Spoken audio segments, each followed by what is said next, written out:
Olá! No vídeo de hoje a gente conversa sobre Minha Infância na Prússia, de autoria da condessa, sim, estamos muito chiques hoje, Marion Dönhoff, conhecida como a grande dama do jornalismo alemão. A Marion nasce em 1909 em um castelo na Prússia Oriental, ou leste da Prússia, como vocês preferirem, e esse castelo pertenceu à família dela de 1660 até 1945, ou seja, quase 3 séculos na mão dessa família que, como vocês já devem ter percebido, era uma família muito nobre, uma família que detinha muito poder ali na Prússia. Só para vocês terem uma noção ainda melhor do quão poderosa, do quão importante foi a família da Marion, foi o avô dela, um homem chamado August Heinrich Hermann, que promulgou o decreto onde a águia imperial era adotada como brasão da federação, e esse mesmo decreto instituiu o preto, o vermelho e amarelo como as cores nacionais da federação. Parece familiar? Tá bom para vocês? Mas voltando ao foco desse vídeo, que é a vida da Marion mais especificamente, então ela nasce nesse lugar de muito privilégio, mas em 1932 ela vai para a Suíça estudar economia, e aí lá acaba se envolvendo com a resistência antinazista, participa de alguns movimentos por lá, até que em 1938 ela retorna para ajudar com a administração das propriedades da família e também para se envolver ainda mais com a resistência antinazista, chegando até mesmo a participar de um movimento, de uma conspiração para assassinar Hitler. Sim, que, bom, definitivamente não deu certo e ela consegue escapar ilesa após ser interrogada pela Gestapo. E em 1945, com a chegada do Exército Vermelho ao território que pertencia à Prússia, o castelo da família da Marion, que se chamava Friedrichstein, aliás, você sabe que a pessoa vem de uma família muito boa quando o lugar onde ela mora tem um nome, né? Pois é, Friedrichstein, este castelo que está aqui na capa, que acho que vocês estão conseguindo ver, mas eu vou deixar uma fotinho aqui para ilustrar melhor. É incendiado e a Marion, para sobreviver, acaba tendo que fugir para o oeste da Alemanha. Em 1946, ela ajuda a fundar o Die Zeit, que é um dos maiores jornais da Alemanha até os dias de hoje, e ela permanece trabalhando nesse jornal até a sua morte em 2002. E através desse resumo da vida da Marion, acho que deu para perceber que não só ela viveu bastante, de 1909 até 2002, mas teve uma vida bastante conturbada, presenciando muitas mudanças, e ela relata boa parte disso tudo aqui pra gente. E apesar do título do livro ser Minha Infância na Prússia e o foco ser realmente na infância dela, ela também dá umas pinceladas, por exemplo, na fuga dela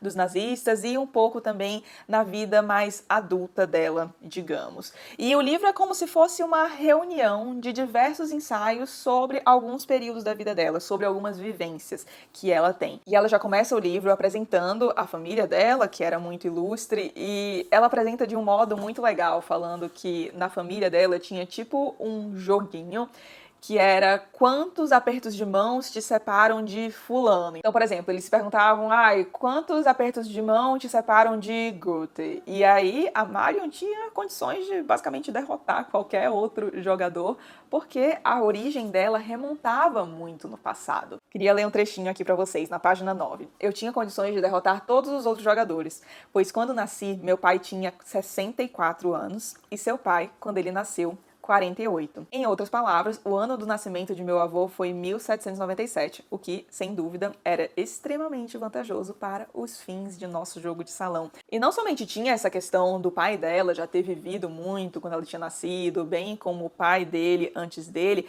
mas também o fato de que a família dela era extremamente bem relacionada. Então ela era cheia de diplomatas, de ministros, de embaixadores, e aí olha só o que ela diz aqui.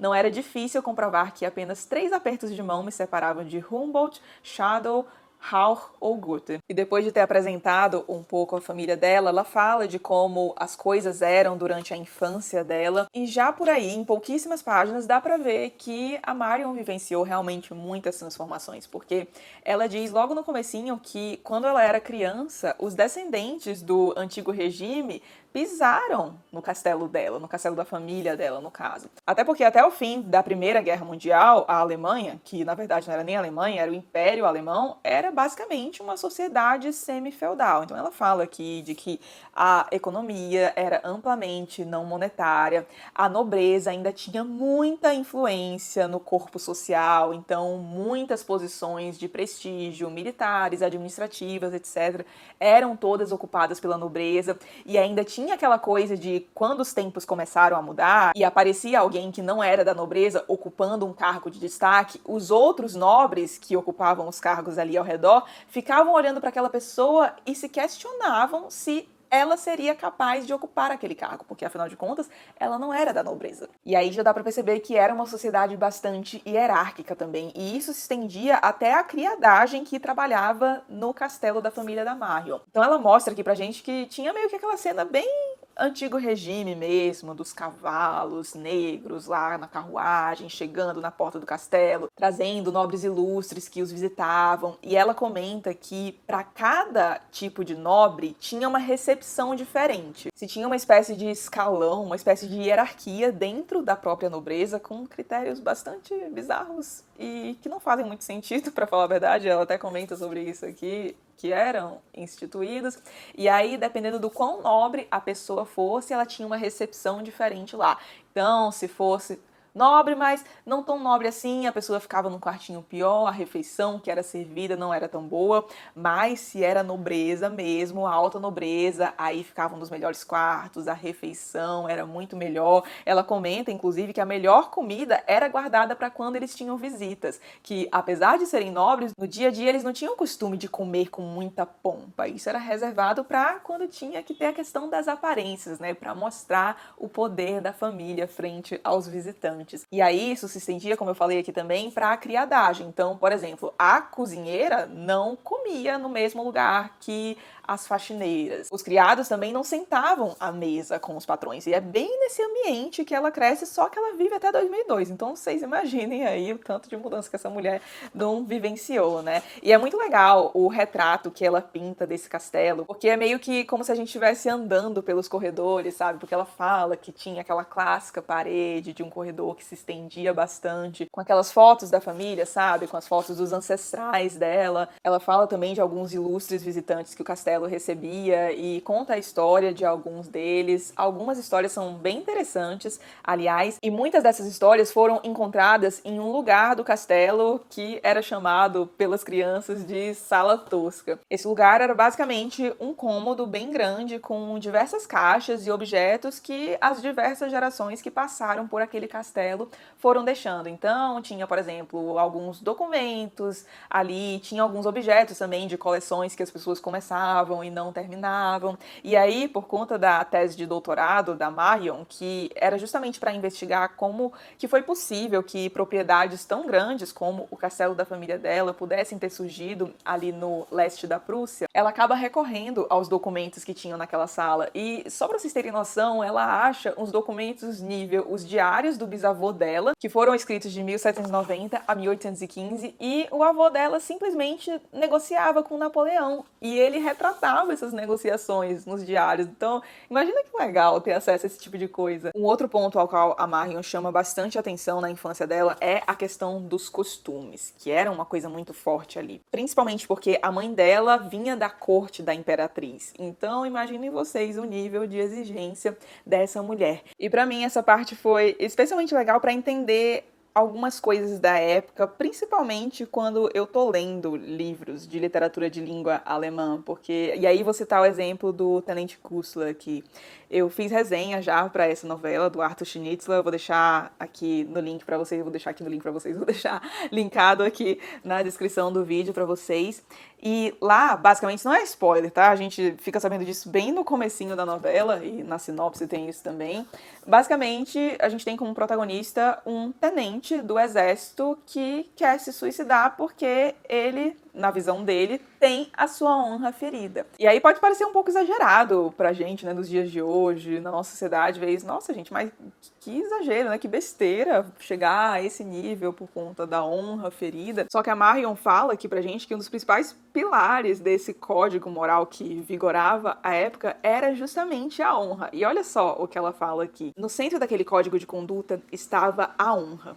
Violações à honra eram inadmissíveis. A honra exigia lealdade absoluta ao rei e ao sistema de valores vigente. O divórcio, por exemplo, estava absolutamente fora de questão para oficiais e altos funcionários e acarretava a perda do cargo. Então, até anotei aqui do lado, Shinitzua, porque eu só lembrei disso. Então, acho essa parte bem legal pra gente entender como as coisas realmente funcionavam na época. E essa primeira parte do livro é como se fosse a fotografia de uma época, obviamente, com um recorte de uma classe muito privilegiada, mas ainda assim um retrato de uma época. Só que com a Primeira Guerra Mundial, a Marion começa a ver aquele mundo que ela conhecia ruir. Então ela já sente isso, por exemplo, na educação que ela recebe. Porque os irmãos mais velhos dela, nossa, tinha preceptoras, professores de línguas, governantas, tudo do bom e do melhor e em grande número. E aí quando chega na vez dela de ser educada, porque quando a guerra termina, ela tem o quê? 10 anos, ela vê que a educação que ela recebe, principalmente no imediato pós Primeira Guerra, não é do mesmo nível que a que os irmãos dela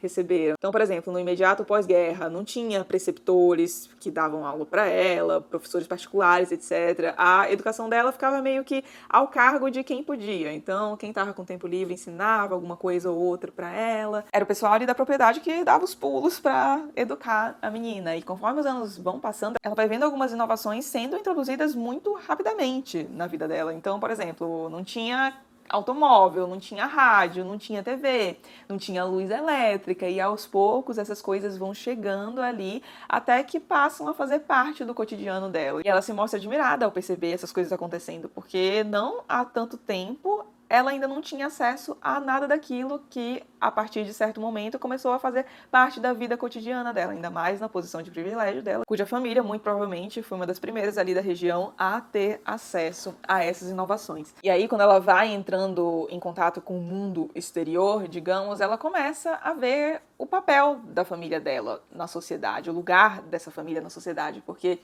durante a infância ela fica muito reclusa na propriedade, é educada por ali mesmo, mas na adolescência ela é enviada a um colégio e aí ela começa a ver que há uma ostentação muito excessiva por parte da família dela, no estilo de vida dela, etc. E ela começa a se questionar se ela realmente compactua com tudo aquilo. E a partir desses questionamentos, pro terror da mãe dela, que era uma baita de uma aristocrata, ela começa a apresentar certa rebeldia frente às regras da casa. E aí, um bom tempo se passa e ela começa a falar da vivência dela aqui durante a Segunda Guerra Mundial, focando principalmente no fim da guerra, que é quando ela é mais afetada. Então, como eu disse agora há pouco, em certo momento ela acaba retornando para a região que era a Prússia, onde ficavam as propriedades da família, para ajudar na administração ali. E bem pro fim da guerra, a população já sabia que o Exército Vermelho estava batendo ali na porta do território que era a Prússia, só que a população havia sido proibida pelos nazistas de fazer qualquer tentativa de evacuação. Hitler considerava derrotista qualquer tentativa de fuga, e aí a situação vira um caos ali. Inclusive a própria Marion é ameaçada porque alguém denuncia para os nazistas de que ela estava preparando as coisas ali, preparando cavalos, preparando mantimentos, muito provavelmente para pegar o pessoal que trabalhava ali na casa dela e vazar. Só que um pouco depois disso, o caos ali fica ainda maior, porque a população anteriormente já queria fugir, mas não conseguia. Tinha alguns que tentavam, acabavam sendo mortos no processo, outros conseguiam, mas enfim, no geral a população ficava amedrontada ali. Mas quando o Exército Vermelho efetivamente chega, adivinha quem que são os primeiros a fugirem?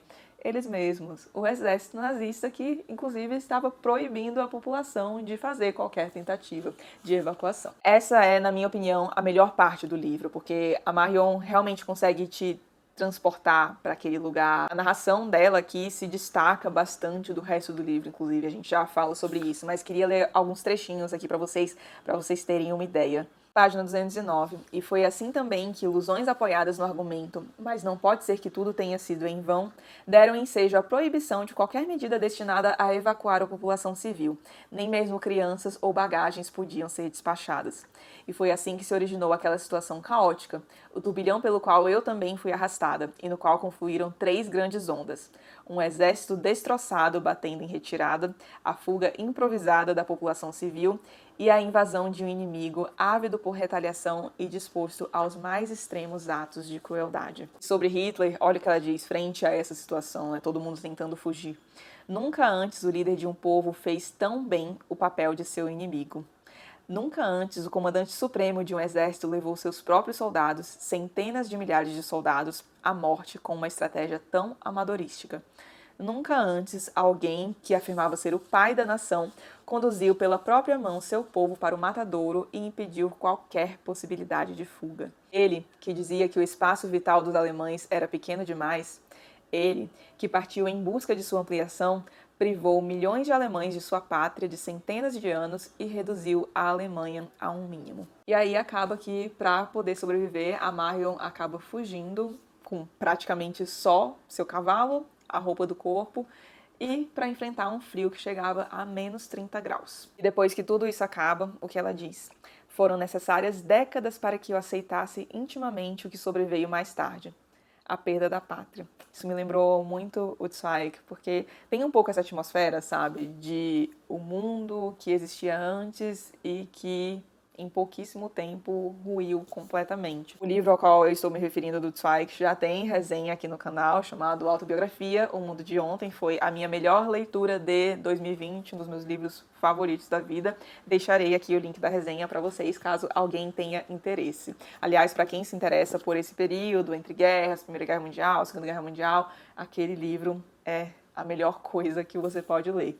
E vamos lá, agora que vocês têm uma boa ideia do que trata esse livro, eu queria falar mais especificamente do que eu gostei aqui e do que eu não gostei. Primeiro, do que eu gostei. Bom, é muito fácil me agradar com o livro abordando esse período, justamente entre guerras, Primeira Guerra Mundial, Segunda Guerra, etc. Eu realmente gosto muito de ler coisas sobre esse período, ambientadas nesse período, etc. Tanto que quando eu fiquei sabendo sobre o que esse livro se tratava, meu Deus, eu pensei 2 vezes e coloquei direto naquela famigerada fila dos livros que irão furar a fila, tanto que furou aqui lindamente. E o que eu acho especialmente legal de ler sobre esse período é porque é uma época de muitas mudanças, então acompanhar isso, ver as palavras de quem acompanhou efetivamente, quem vivenciou esse processo, é muito legal. E é boa parte do que a gente tem aqui.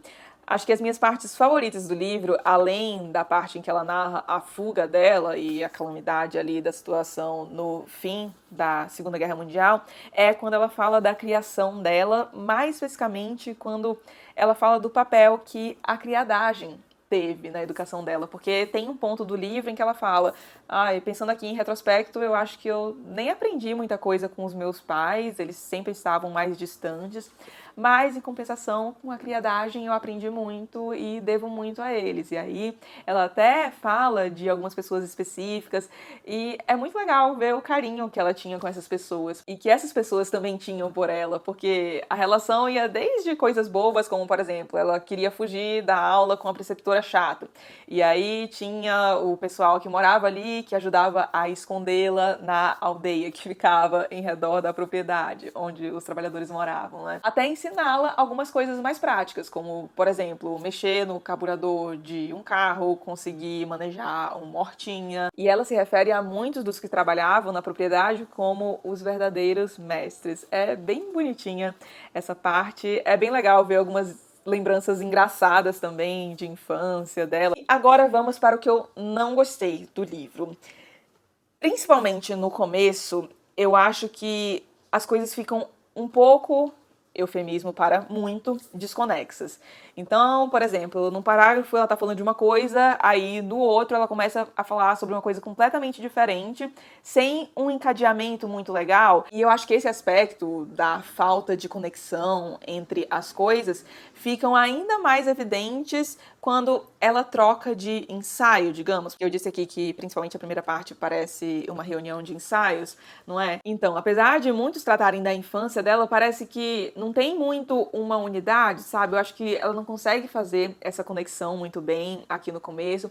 Confesso que por diversas vezes eu me vi entediada também, quando ela começa a descrever alguns visitantes que vêm pro castelo. No começo é até legal, porque ela não fez isso ainda, aí você vê o nível da galera que frequentava aquele lugar. Ela conta a história de alguns que são bem legais mesmo, mas aí ela vai fazendo isso diversas vezes, falando de umas pessoas que você fica, ai meu Deus. Acho que ela perde a mão ao enumerar esses visitantes, ao descrever esses visitantes, sabe? Tinha muita coisa aqui que dava pra ser cortada, na minha opinião. Ela evidentemente tem muita coisa legal pra narrar, como eu espero ter deixado explícito neste vídeo aqui, mas muitas vezes, na minha opinião, ela não sabe muito bem a melhor forma de expor isso, de conectar as ideias, sabe? Principalmente no começo, porque no fim, tem 2 episódios aqui específicos que, nossa, acho que a narração dela melhora bastante, porque também facilita o fato de ela tá se detendo sobre esses episódios por muito tempo, então ela consegue desenvolver direito, porque eu acho que tem algumas coisas que ficam meio jogadas aqui, principalmente, aí confesso que foi até uma decepção pra mim, a parte dela na resistência nazista, porque é uma coisa que ela só menciona brevemente, sendo que, meu Deus do céu, ela participou da confabulação de uma tentativa de assassinar Hitler. E aí eu achei que ela ia desenvolver isso melhor e não é o que acontece. Então, confesso que fiquei decepcionada por esse ponto. Mas, no geral, principalmente se você, assim como eu, é o louco desse período, que gosta de ler tudo que foi escrito, ambientado nesse período, recomendo a leitura, de verdade. Tem muita coisa que dá para ser aproveitada aqui, apesar dos pontos negativos que eu elenquei aqui para vocês. Então, recomendo, deixem o livro aí na lista de desejos de vocês, e aí quando aparecer uma promoção, tipo a que eu peguei, com 50% de desconto, aí vale a pena vocês comprarem, porque o preço cheio, eu confesso que eu não pagaria, porque o livro é bem caro e não é tão grossinho assim, né? Mas numa promoção, certamente vale a pena. Se você tiver gostado do vídeo, não esqueça de deixar um like e de se inscrever aqui no canal, caso não seja inscrito ainda. Um grande beijo e até os próximos vídeos.